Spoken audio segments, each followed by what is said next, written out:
I want to welcome the second panel speakers who are going to be talking about the future of couture. Please welcome Blake from Outlier Ventures, Erin from Lacoste, and Victoria from DressX. All right, perfect. Let's get rolling. So I think, it's the best start is always to start with a quick round of intros from my amazing panelists. So I would love to hear you introduce yourselves to our amazing audience. What is your connection to the digital fashion space? What do you hope to accomplish here at the conference? What brought your curiosity to the space of Web3? Starting with Erin. So my name is Erin Surprenant, and I'm legal counsel for MF Brands, which owns Lacoste, the Couples, Gant, Technifibre. And I do all the legal work for all the Web3 projects and all the collabs and publicity and media and marketing legal work in general for the group. Vika. Yes, I was introduced as Victoria, but my colleagues call me Vika because it's just easier. So yeah, I'm a head of creators partnerships. I onboard creators and I also help big brands to enter digital realm and help to build a strategy and do pretty much everything in the digital realm for the company. Amazing, super exciting. And I'm Blake Lezenski. I'm the Partner Program Director at Outlier Ventures. We are the biggest Web3 investor in the space. We have been super early to the digital fashion space, and that has become a passion of mine. I always had the honor and the pleasure to lead the Farfetch Dream Assembly programs, where we invested and accelerated digital fashion and digital luxury technology companies. And I'm super excited for today's discussion. So we're going to unpack quite a topic for you, which is digital couture. How does it change in the digital space, and how can we push the boundaries of what it is into the future of creativity? So haute couture essentially stands for high dressmaking, and is this form of fashion that refers to creation of custom fitting. The couture garments are typically high-end fashion pieces created by designers, often in limited quantities, often to very small specifics of wealthy individuals, often in very limited quantities, with immaculate attention to details, very high-value materials, as well as hours and hours of work. So the first aspect of couture in the physical space, and maybe that converts well to the digital space, we're going to find that out from our amazing panelists today, is customization. So it's one of the features of highest shelf clothing you can imagine. And in the digital era, it comes with its own set of challenges. So thanks to the mature adoption of NFT technologies, we can replicate that limited quantity feature of digital fashion rather than copy-paste, which we're used to in Web3. So that ensures the scarcity of the luxury good and essentially prevents that copy-pasting. But Erin, IP is the most valuable asset a brand has. In the digital space, creation often moves beyond in-house into the wider brand community. Co-creation is like the hot thing right now. And there is a huge need for brands to expand their IP into the future through co-creation. But there is also serious IP and legal considerations we need to take into account to protect the brand DNA, the brand aesthetics, colors, essentially keep it within the brand DNA parameters. Could you tell us more about that, how we can ensure that protection, give comfort to the brand, and give them that control so they can proceed with the adoption? Well, I think it's interesting that a lot of the market research about AI right now indicates that it's going to be used by fashion retail for hyper-personalization. Personalizing products, services, and the services that clients expect and experiences. But co-creation goes beyond personalization or customization. It's where the co-creator expects to share in some of the benefits with the brand. So these benefits can be engaging with the brand at a high level, being involved in a like-minded community, getting design credit, or even sharing in the profit, in the revenue.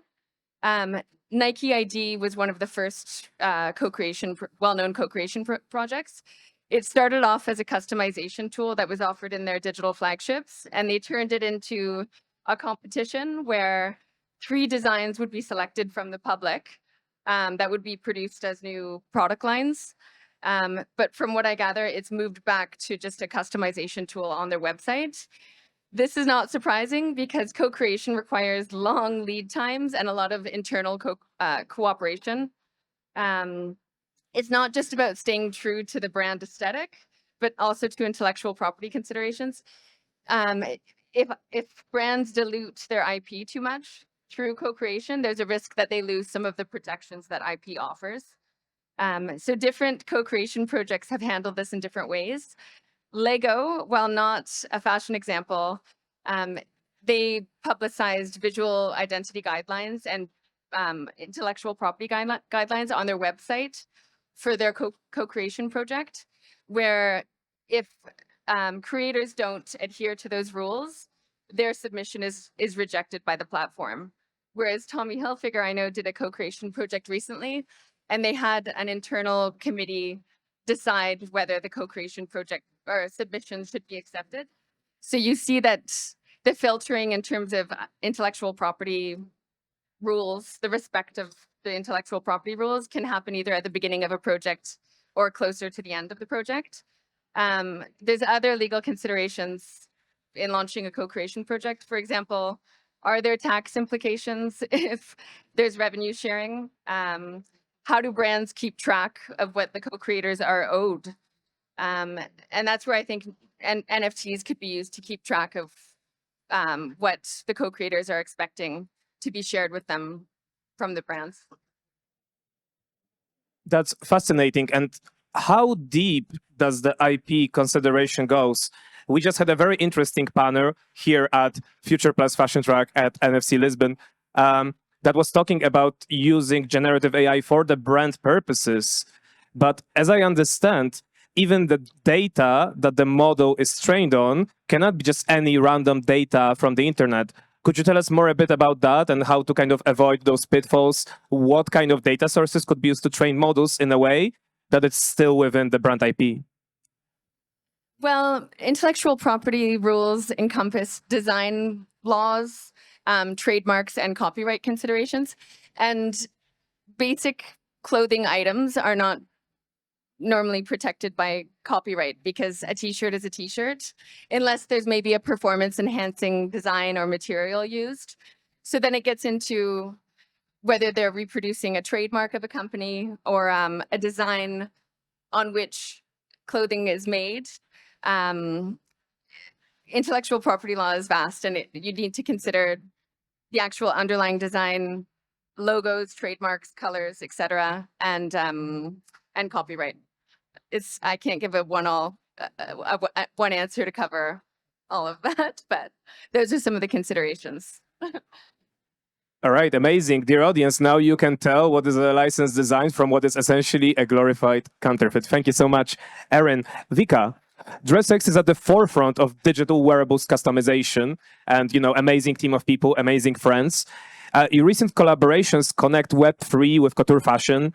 From DressX Marketplace through augmented reality, virtual worlds, and gaming. Could you share more about those recent examples and tell us about the efforts to drive interoperability of couture in the digital space? It's one of the core challenges for a wider adoption of digital fashion. After all, fashion, physical or digital, never happens in a vacuum. Yes, thank you. Just in time for this conference, we happened to collaborate with the amazing Brauhaus and actually Sandbox, and we are releasing the game where NFTs will be available not only in the forms of artworks, but also like the owners will have different utilities such as AR filter, like wearable drops, Sandbox avatar, and it's all within DressX NFT marketplace. So we prepared AR artworks, and then NFTs are available on the marketplace. And how it all will work is that the owner will get the NFT and then will be able to play the game in Sandbox, and by collecting different items, completing the full look, and it will give access to some exclusive in-store, in-game experiences within the game. And it's actually a great tool for the big companies as well to have a pop-up, so the whole space can be redesigned for luxury brands, and then they will have more visibility and accessibility because it's just a huge traffic of people, and also a great way to discover new brands is like for the new audiences. That's fascinating, Vika. But I can imagine there are two types of those wearables. There is, let's say, luxury brand content getting introduced into the system, and there is also user-generated content. Do those require different separate considerations? Maybe platforms have different attitudes to allowing those assets. Could you tell us a bit more about that? No, it's not any different. It's the same approach. So yeah. Amazing. So soon you don't have to pack your suitcase to travel. You just need a few augmented reality filters, and that will send you on your merry way. All right, perfect. Moving on to the next part of our discussion and kind of to anchor your attention to the next aspect of couture is hand craftsmanship.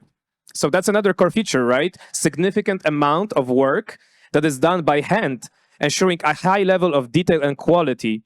In the digital space, this is no different, only tools change. You can put as many hours in Blender as you would meticulously crafting Swarovski crystals to a beautiful dress, and the artisan element is not gone and still as important as ever. So, in many ways, what I think is relevant, Vika, DressX is not only a marketplace, but also tools that drive the adoption of digital fashion, making it more accessible to leverage technologies like artificial intelligence. So how do the tools of the craft, the artisan craft of couture, evolve, and why? Okay, well, we just have a lot of products right now that we are developing and technologies, but I think I'll focus on the main two technologies right now. It's DressX Try-On, and it is the AI. And what we do is that we digitize physical items, and then we make them available for the try-on on the website for people so that they can choose the size and see the fit. So it will really solve a lot of problems for the brands, like return rates, like cost of the production, and also for the customers. So they try and they see how the items look on them before they actually proceed further with the purchase. Amazing. So I had the pleasure of testing the DressX AI at some point. And I have to say, it was a crash course in prompt engineering because I started with a very cool ninja outfit. But then, because I didn't know you're supposed to specify whether it's gender neutral, whether it's like a women's wear or menswear, I ended up in this big, beautiful fur dress that I definitely don't have legs for. But that was an amazing experience.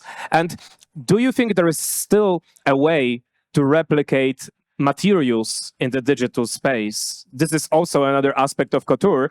And of course, in Blender, it's all about the hours of work you put in. What about materials? Is there an equivalent of those in the digital space in your mind? Yes, absolutely. So I said that I will be talking about few products of ours.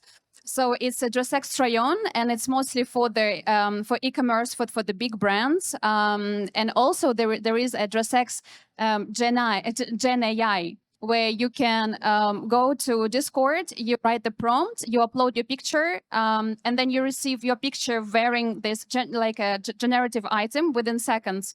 So it's a bit two different directions. One, I would say, more for big brands e-commerce, and another one for right now for the customers with the potential ability to adopt it for the big brands, like for the later for the recommendations for the brand. So for example, you prompted something and you loved what the Gen AI created for you, and then you say, okay, so maybe I'd like to buy something like this in physical form, so that it will recommend it for you the real garment from some particular brand.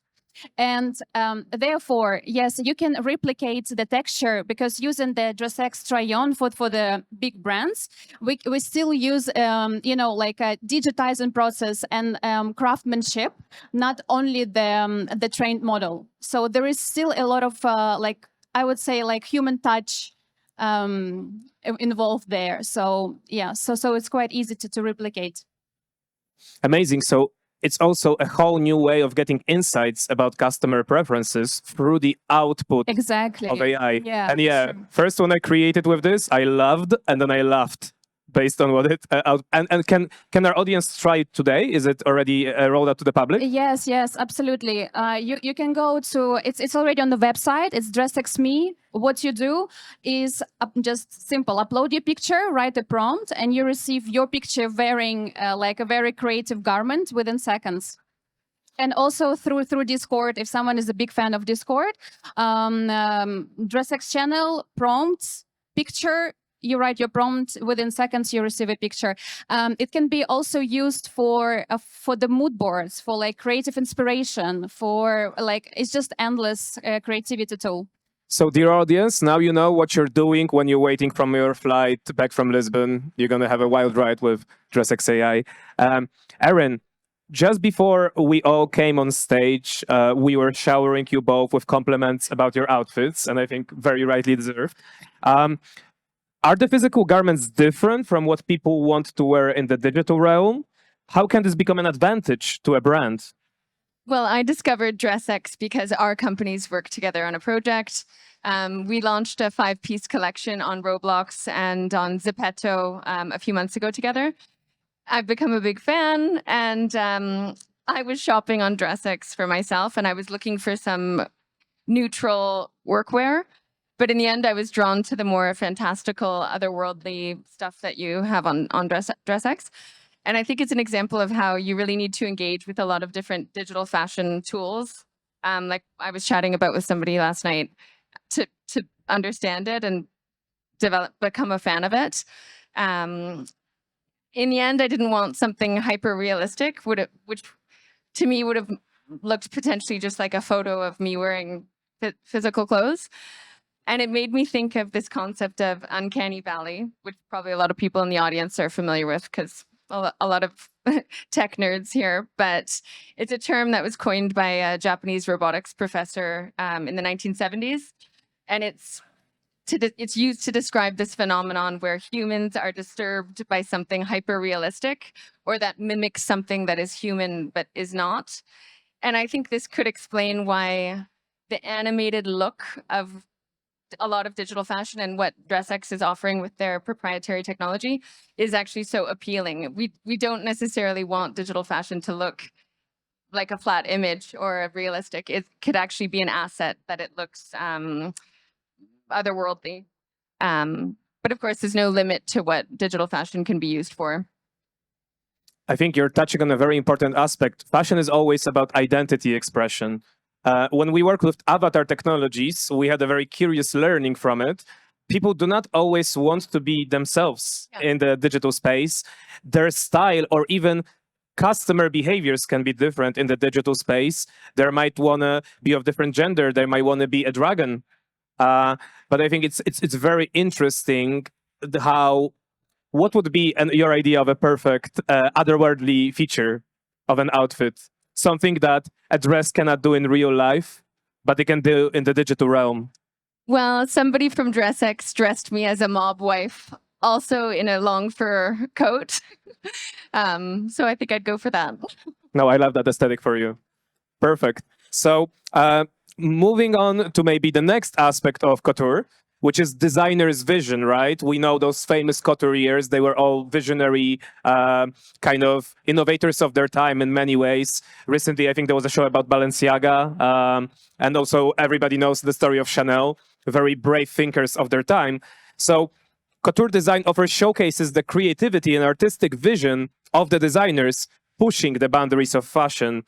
Vika, how can we get people to wear the designer's vision? What is the role of utility in enhancing creativity?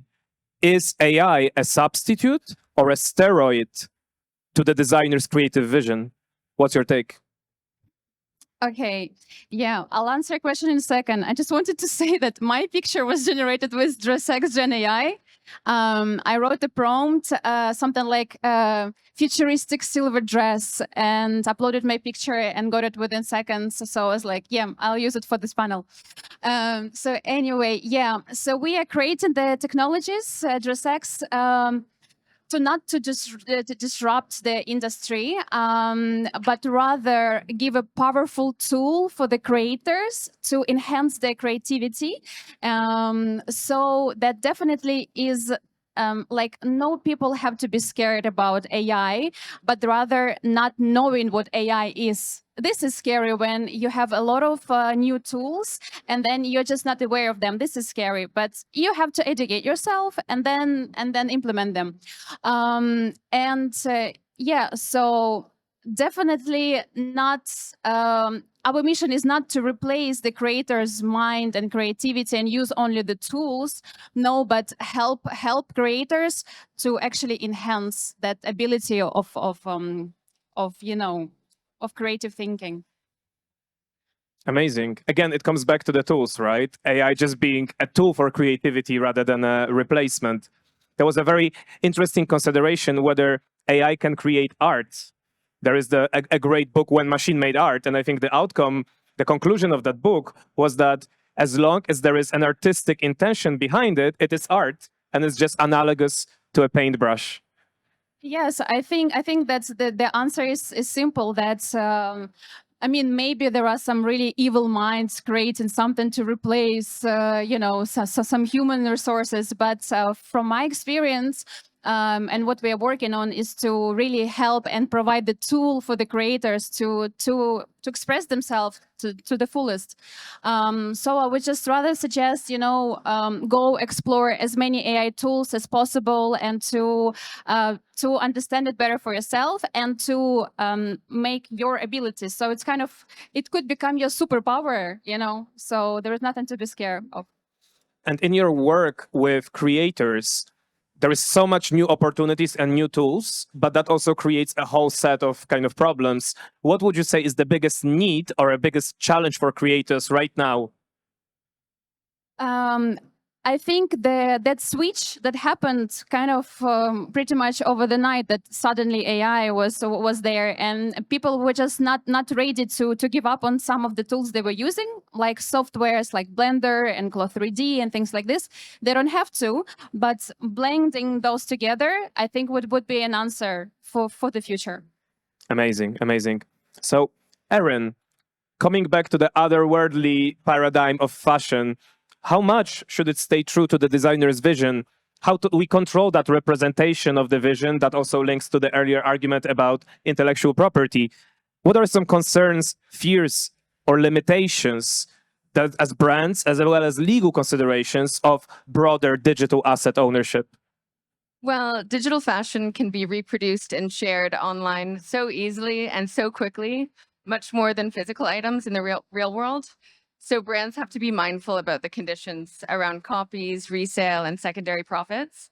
And though not all digital fashion comes in the form of an NFT, some of it does. And one of the reasons why NFTs hold so much opportunity and why people are so excited about them is that you can use, I'm going to turn my page here.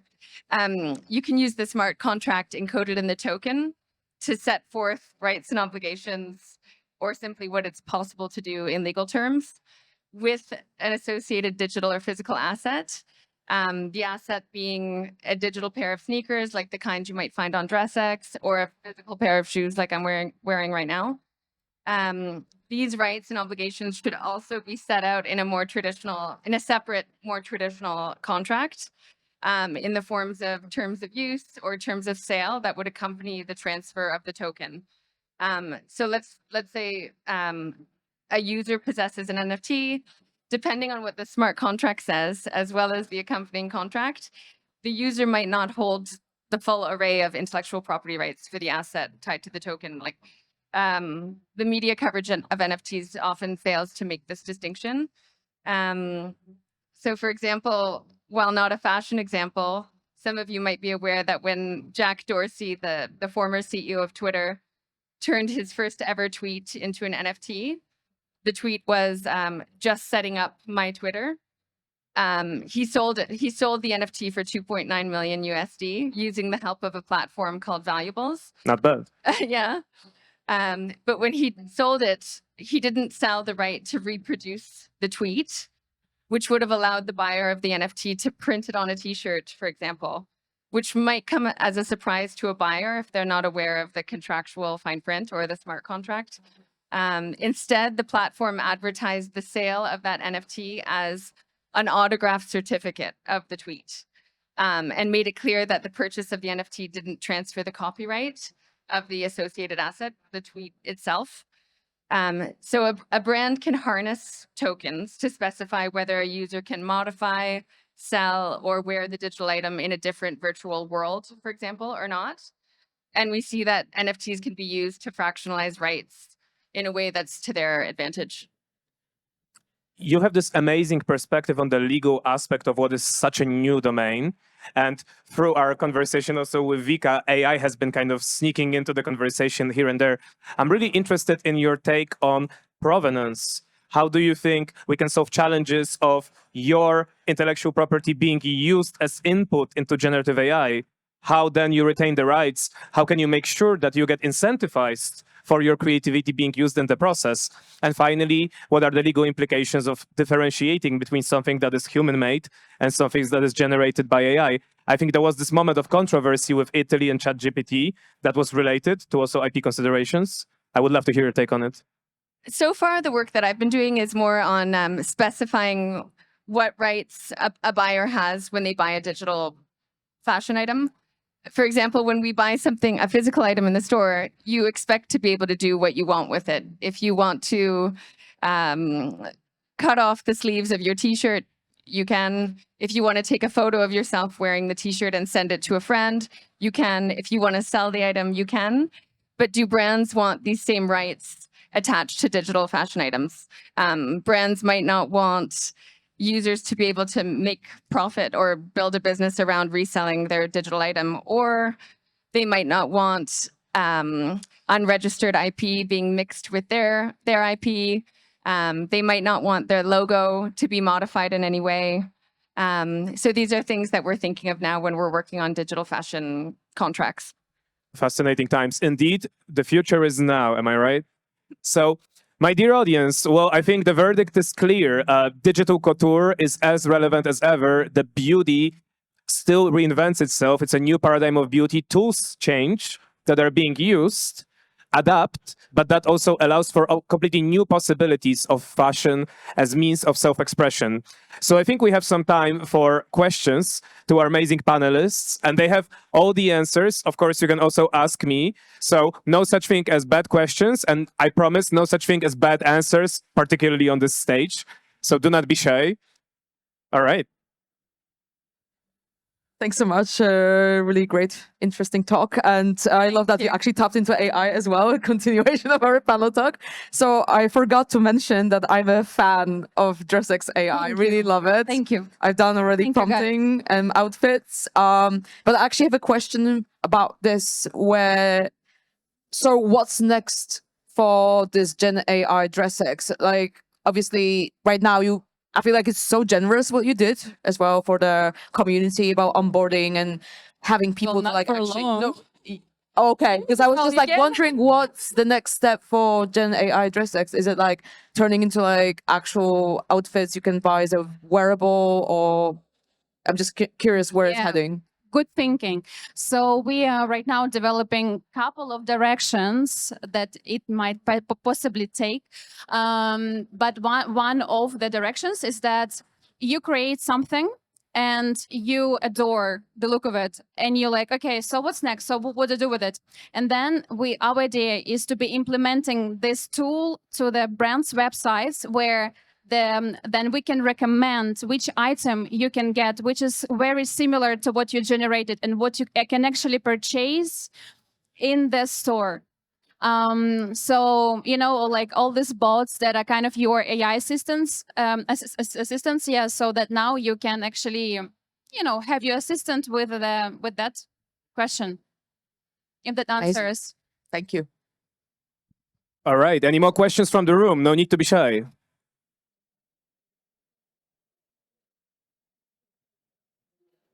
All right, let's go. I don't know how to ask it, but I've been thinking: is there some runway or something being developed where it's like a phygital, like fashion show where people can be like wearing something, and then you can be showcasing your digital designers, but it's only the models walking down, or just something with streaming or something. You know what I mean? Yeah. What is happening in this space? I don't see a lot of it. Yeah. And I'm really curious. Yeah, sure. Like for sure, I have a couple of examples with some of the brands that we worked on the phygital basis. For example, with Dundas for the Paris Fashion Week. They had a runway show, and after that, people were able to try those items in augmented reality. So we prepared those items from the runway, and people had like this touch and the feeling of wearing the items that were just on the runway straight away. So that is like that is the concept of digital fashion, right? Like accessibility, and we want to provide this to the audience. And of course, couture and things from the runways like clothes and pieces are very exclusive, and we still want have this touch, but also for people to give this tool to interact with it too. Rather than capturing a moment or an after it happens, I was thinking like in motion, like a whole show, where like, I don't know, you're just seeing the model and it's flashing and changing the digital garments and then walking around. And Well, we have talked about it. You write me some ideas and we make this work. Okay, perfect. Yeah, there are some like 100% digital experiences where you have the holograms, big models of holograms walking, and you can see that. But this is like purely digital. It does not involve the physical touch of it. So there are a lot of experience like this actually. All right, perfect. And for the last question, I see a friendly face in the audience and an amazing founder from Outlier Ventures portfolio who is no stranger to navigating the complexities of IP. So I would love to give the mic to you. Yeah, thank you, Blake, for such a warm representation. I'm also a lawyer, so Erin, my question is to you. Always happy to see, more legal take on the complexities of digital assets. What's your personal opinion, not the legal advice, on the topic of brands' content licensed to AI tools? How do you see the area would involve with, content for AI? I haven't worked on those topics yet, so I don't have a well-developed opinion on generative AI. But maybe for an upcoming project with DressX, who knows? That's not my area of expertise.